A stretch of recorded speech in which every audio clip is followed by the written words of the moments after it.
Salam sejahtera saya ucapkan kepada Dr. Ivy Jong dan juga rakan-rakan sekalian. Kumpulan kami akan membentangkan tentang tajuk 3, iaitu seperti mana-mana bahasa, bahasa Melayu juga mempunyai sejarah masa lalu sebagai bahasa diplomasi. Saya Fabian Frederick, nombor matrik 148015, Ketua Kumpulan 33, dan ahli kumpulan saya terdiri daripada Nur Ashikin binti Rosman, Nurul Syifa binti Suberi, Muhammad Nur Hafizi bin Husin, dan akhir sekali Nur Amni Atira binti Kamarudzaman. Okay, baiklah, saya Nur Amni Atira binti Kamarudzaman akan menerangkan definisi diplomasi. Menurut Kamus Dewan edisi keempat, diplomasi merupakan seni atau amalan mengurus hubungan antarabangsa. Bahasa diplomasi merupakan bahasa politik sesebuah negara yang mengandungi pandangan politik dari sesebuah negara. Bahasa diplomasi digunakan semasa berkomunikasi dan berunding untuk mencapai kesepakatan bersama, khususnya semasa merunding perjanjian-perjanjian antarabangsa. Jadi, untuk memperolehi kesepakatan dan kepercayaan, seseorang diplomat perlu menuturkannya dengan terampil dan berseni. Bahasa ini juga tidak bersesuaian dengan fakta dan tidak boleh dihadirkan emosi semasa menggunakannya. Jika terdapat kesalahan semasa menggunakan bahasa ini, maka ia akan mempengaruhi sesi diplomasi itu sendiri.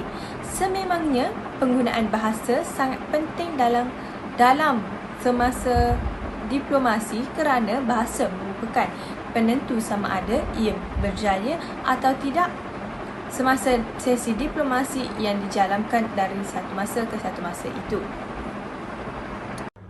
Seterusnya, saya akan menyambung pembentangan dengan menjelaskan sejarah bahasa Melayu sebagai bahasa diplomasi.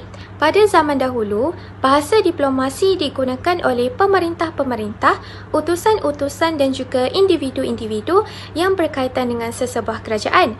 Bahasa ini biasanya dituturkan semasa mengadakan hubungan diplomatik antara sesebuah kerajaan dengan kerajaan yang lain. Mengikut teori domain Fishman yang mengutamakan 3 perkara utama iaitu peserta, tempat dan topik, kita boleh merumuskan bahawa bahasa diplomasi boleh dikategorikan di bawah kategori kerajaan dan juga pentadbiran. Manakala dari segi sosiolinguistik pula, bahasa Melayu sebagai bahasa diplomasi adalah sangat kaya dengan adat resam. Contohnya dengan penggunaan kata sapaan.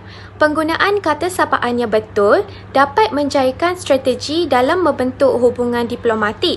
Oleh itu, bentuk sapaan adalah menjadi unsur wacana yang penting ketika menjalinkan hubungan diplomatik dalam antara sesebuah kerajaan dengan kerajaan yang lain. Contoh bentuk kata sapaan yang digunakan pada zaman dahulu adalah menggunakan gelaran tanda hormat yang diberikan oleh Hang Tuah kepada pemerintah benua Keling, iaitu gelaran Tuanku Shah Alam. Assalamualaikum warahmatullahi wabarakatuh dan salam sejahtera kepada Dr. Zhang Hui Yin dan rakan-rakan. Nama saya Nurul Syifa binti Suberi dengan nombor matrik 147244. Terima kasih kepada pembentang sebelumnya. Bagi bahagian ini, saya menjelaskan mengenai peranan bahasa Melayu sebagai bahasa diplomasi pada zaman sekarang. Saya akan mengupas kepada 2 perkara iaitu dari segi bidang pendidikan dan pentadbiran. Bagi bidang pendidikan, peranan bahasa Melayu telah berkembang secara meluas hasil kerjasama antarabangsa antara negara Malaysia dengan negara luar. Sebagai contohnya, di negara China terdapat 15 buah universiti yang menawarkan program ijazah bahasa Melayu dalam mempromosikan bahasa Melayu. Hasil kerjasama diplomasi antara negara Malaysia dengan China. Sebagai contohnya, pusat pengajian bahasa Melayu China di Beijing Foreign Studies University. Selain itu, pencapaian bahasa Melayu juga dapat dilihat melalui pengajaran bahasa Melayu di Institut Sains Kemanusiaan, Institut Pelajaran Timur Amali dan Institut Ketimuran. Akhir sekali, kursi pengajian bahasa Melayu juga ditubuhkan di pelbagai universiti di serata dunia. Sebagai contohnya, Universiti Leiden di Belanda, Victoria Institute of Wellington dan Hankook Institute of Foreign Studies di Korea Selatan. Hal ini telah menunjukkan peranan bahasa Melayu bertindak dalam diplomasi antarabangsa di peringkat pengajian tinggi.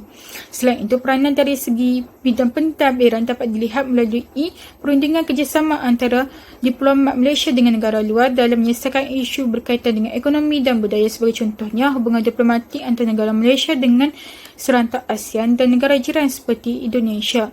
Di samping itu, bahasa Melayu juga dijadikan sebagai bahasa rasmi dan kebangsaan dalam Malaysia dan beberapa negara seperti Brunei Darussalam. Di Malaysia, bahasa Melayu diwajibkan dalam bidang pentadbiran iaitu setiap jabatan kementerian dan agensi di Malaysia. Setakat itu sahaja bagi bahagian saya. Sekian, terima kasih. Nama saya Muhammad Nafizi bin Hussein. Saya akan menyambung pembentangan yang seterusnya, iaitu kepentingan bahasa Melayu sebagai bahasa diplomatik. Okey, yang pertama ialah sebagai komunikasi diplomatik. Komunikasi diplomatik merupakan bentuk komunikasi rasmi sama ada secara lisan maupun dalam tulisan yang dizahirkan melalui penghantaran utusan dan markah diraja dalam menjayakan penyatuan hubungan sama ada kerajaan Nusantara seperti Kerajaan Sriwijaya Melaka, Kedah Tua, Siam maupun di luar ruang lingkup Nusantara seperti Belanda dan British. Komunikasi diplomatik yang menggunakan bahasa Melayu sebagai perantara untuk menyampaikan mesej diplomatik ini menunjukkan bahawa bahasa Melayu mempunyai standard dan kualiti pengucapan tinggi dalam kepelbagaian ragam dan telah membawanya ke tahap pencapaian yang diiktiraf sebagai lingua franca kerajaan. Okey. Yang kedua ialah perdagangan. Kadar penggunaan bahasa Melayu dalam urusan perdagangan amat bergantung pada sejauh mana penutur-penutur ibunda bahasa itu sendiri menggunakan dalam urusan perniagaan mereka. Sekiranya banyak antara mereka terlibat dalam perniagaan, maka bahasa yang digunakan mereka akan dijadikan alat komunikasi dalam urusan perniagaan dengan meluas. Bahasa Inggeris sebagai bahasa contoh menjadi pilihan ahli-ahli perniagaan pada masa kini kerana besarnya jumlah perniagaan yang dijalankan oleh negara-negara yang menggunakan bahasa Inggeris seperti Amerika Syarikat, Kanada, Australia dan Britain. Sebaliknya, bahasa Melayu tidak akan menjadi. Okey, yang tiga, bahasa rasmi. Bahasa rasmi merupakan bahasa yang diberikan status demikian secara sah oleh sesebuah negara, negeri atau wilayah. Bahasa rasmi merupakan bahasa yang digunakan dalam situasi rasmi seperti dalam urusan pemerintahan dan pentadbiran, sistem pendidikan, urusan perdagangan dan juga perusahaan, kehakiman, upacara rasmi dan antarabangsa. Dalam konteks Malaysia, bahasa rasmi seperti pelaksanaan bahasa Melayu sebagai wahana pembagian negara dalam semua urusan, terutama urusan pentadbiran negara. Sekian, terima kasih. Secara keseluruhannya, bahasa Melayu juga mempunyai sejarah sebagai bahasa diplomasi.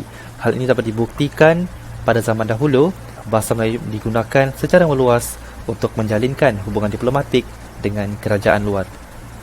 Jadi di sini berlaku interaksi sosial, iaitu di mana interaksi sosial yang positif dapat mengubah pemikiran seseorang itu. Jadi penggunaan kata sapaan yang betul seperti tuanku dapat mewujudkan satu penghormatan kepada seseorang, kepada sesebuah kerajaan, terutama kepada seseorang yang mempunyai darjat tinggi dalam sosial, iaitu pemerintah.